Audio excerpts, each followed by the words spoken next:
The next couple of components that we're going to look at are these in relation to our introduction. We're going to take a look a little bit more at the auditor. We're going to look at the difference between assurance and non-assurance engagements. We've spoken a little bit already about the concept of adding assurance. We now look at positions or engagements or the type of jobs where we actually don't offer assurance and what type of things those are.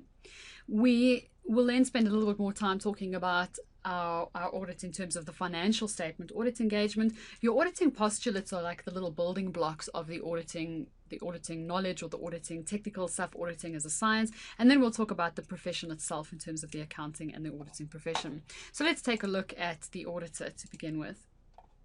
The purpose of an audit, the reason that the auditor is there, is to enhance the degree of confidence that the users have in the financial statements. So when we talk about enhancing a degree of confidence, this is the same as talking about adding in assurance. If we are enhancing the credibility, we're enhancing the degree of confidence that someone would place in our financial statements. As auditors, we are always doing this for the purpose of the users. We are always doing this for the user's benefit. And in our little example about the car, this was the person buying the car. That is the user, the person who is going to be making a decision. So we've got to be very aware that as an auditor, your job is to make sure that the user has confidence in the information that you are adding assurance about, because the user is going to be making a decision on the basis of the information that they're looking at, and they don't want to make a decision on unreliable information. This is done by expressing an opinion. It's also very important that we realize that what we do as an auditor is not to give a guarantee about anything. We're not going to guarantee you anything. We're expressing an opinion, and we'll get more into why we can only express an opinion a little bit later. That the financial statements are presented fairly in all material respects in accordance with a framework.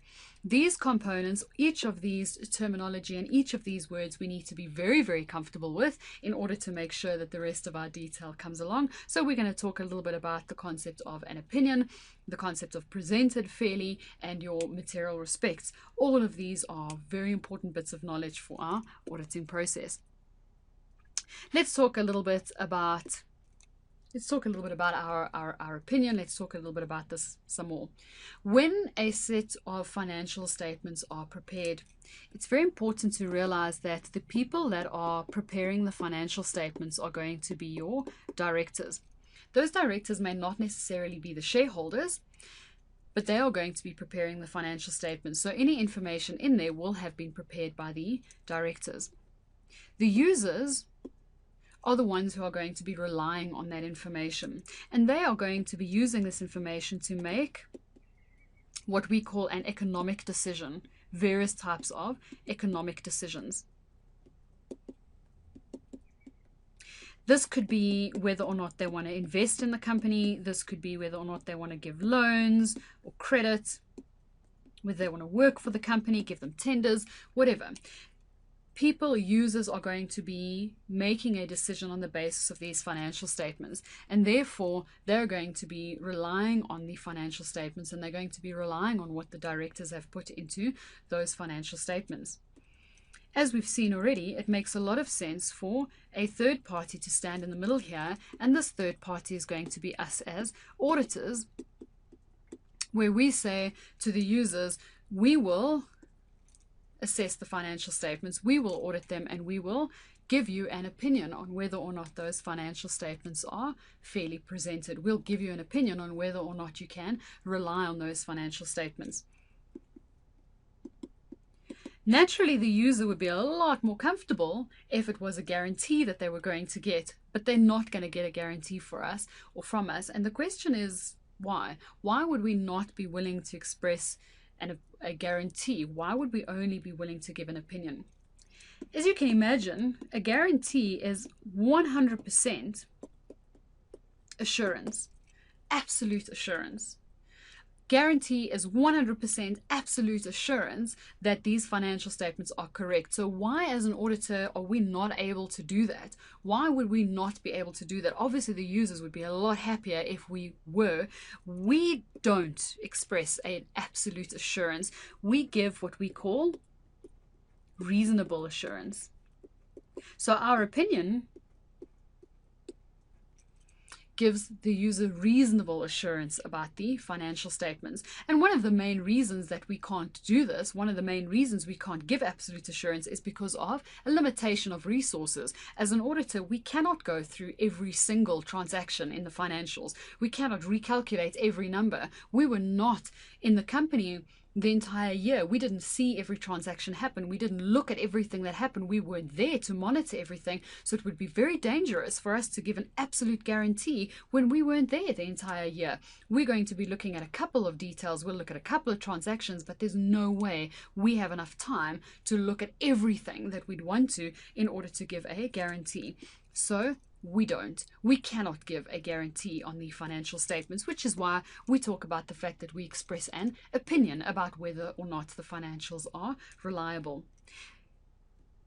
Although it is an opinion, it's important to realize that it is a professional opinion. This means that it does carry some weight. It does carry quite a lot of weight and quite a lot of credibility. A professional opinion means that this opinion is put together by someone who is responsible and answerable to a specific institution, who has a specific level of studies, and who is independent, follows a certain code of ethics. A professional opinion is very different from a daily opinion. If I say to you, well, I really don't like your hair, I really don't like your clothes, that's an opinion. Take it, leave it. What is the difference between that and a professional opinion? We need to make quite sure we're comfortable with that, so we understand that although it is an opinion, it does have value. If I said to you, I really don't like that rash on your hand, I think you may have to cut your hand off. As an auditing lecturer, it's very unlikely that you would take my opinion seriously because I'm not a specialist in that area. I am not a dermatologist. If I said to you, oh, that rash on your hand looks quite uncomfortable, I think you're going to have to amputate your hand, there's very little likelihood that you're going to take my opinion seriously. If, however, you went to a dermatologist, if you went to a specialist and they said to you, oh, I really don't like that rash, I think you're going to have to cut your hand off, there's no question that you will rely on them more than you rely on me. Their opinion will carry more credibility. It is still an opinion, but it carries more credibility. Why? Because you expect that they know what they're talking about because they are specialists. They are supposed to know what they're talking about. This is their field. This is their industry. This is what they do. And that is why their opinion would carry weight. When you do go to this doctor, though, understand that although you do go to him as a specialist, you trust him.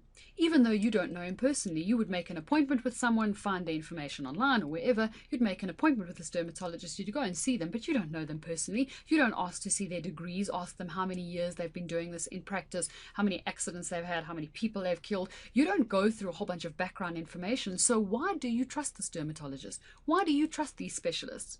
When you go to a doctor and you trust a doctor to give you an opinion, give you medication, the reason you trust them is because they are associated with the medical profession in the country. It's not necessarily them personally that you trust, it is the profession itself. So when we talk about a professional opinion, it is given by someone who belongs to a specific profession, and it is the profession that you trust.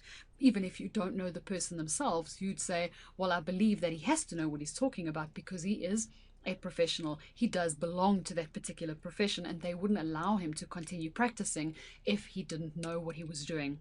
So again, some more concepts we've added to our knowledge and our understanding is the fact that we express a professional opinion. That professional opinion gives us reasonable assurance rather than a 100% guarantee, and that is why users would rely on us as auditors rather than the directors who would prepare the financial statements.